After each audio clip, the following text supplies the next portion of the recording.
Les options du Real Madrid pour remplacer Jude Bellingham touché à l'épaule depuis plusieurs mois. Jude Bellingham va enfin se faire opérer et devrait manquer entre 3 et 4 mois de compétition. La nouvelle avait été éventée dans la presse espagnole bien avant le début de la Coupe du Monde des clubs, mais la question reste inchangée. Comment Xavi Alonso va-t-il faire pour remplacer l'Anglais? État des lieux.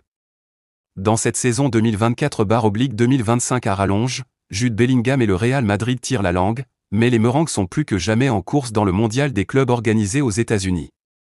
Premier du classement du groupe H, le club espagnol est bien parti pour se qualifier pour les huitièmes de finale, même s'il faudra l'emporter contre Salzbourg vendredi prochain au Lincoln Financial Field de Philadelphie. Une fois ce mondial terminé, ce sera repos pour tout le monde. Et surtout pour Jude Bellingham. Depuis plusieurs mois, on sait que l'Anglais souffre énormément de l'épaule. Avant le coup d'envoi de la nouvelle compétition créée par la FIFA, la presse espagnole avait toutefois annoncé que le calvaire de l'ancien pensionnaire du BVB allait enfin s'arrêter avec la programmation d'une opération.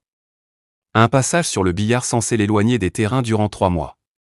À l'issue du match remporté face à Pachuca, 3-1, le principal intéressé a confirmé qu'il allait passer par la case opération, ne chassant pas d'ailleurs son soulagement. Gullet et Camavinga en pole. J'en suis arrivé au point où la douleur n'est plus si intense. J'en avais assez de jouer avec l'écharpe. Je perds beaucoup de poids à cause de la transpiration, et je dois me faire opérer après le tournoi. J'attends depuis un moment et ma patience est à bout, mais les kinésithérapeutes et les médecins ont été formidables. Depuis, certains médias annoncent que son indisponibilité pourrait s'étendre à 4 mois. Toujours est-il que cela ne changera pas véritablement le problème pour Xavi Alonso. Avec le départ de Luka Modric à l'issue du mondial des clubs et sans son numéro 5, le nouvel entraîneur va devoir repenser son entrejeu. Pour rappel, Alonso nous a proposé un 4-3-3 contre Al Hilal et Pachuca. À chaque fois, Bellingham était aligné sur le flanc gauche. Federico Valverde était son pendant droit et Aurélien Tchouaméni positionné en sentinelle derrière les deux hommes. Avec un Bellingham hors service jusqu'à la fin de l'année, Alonso privilégiera-t-il un remplacement poste pour poste? En jetant un coup d'œil à l'effectif merengue, plusieurs noms sont disponibles. Le couteau suisse Federico Valverde, Eduardo Camavinga, Arda Güler et Dani Ceballos. Aujourd'hui, Camavinga semble être l'un des éléments les mieux placés pour remplacer Bellingham. A priori, pas de recrue sauf si, annoncé de retour de blessure en juillet après sa rupture complète du tendon de l'adducteur, l'ancien rennais est gaucher et peut donc parfaitement assumer ce côté du milieu. De plus, il possède une capacité technique reconnue et sait également se projeter vers l'avant comme son coéquipier.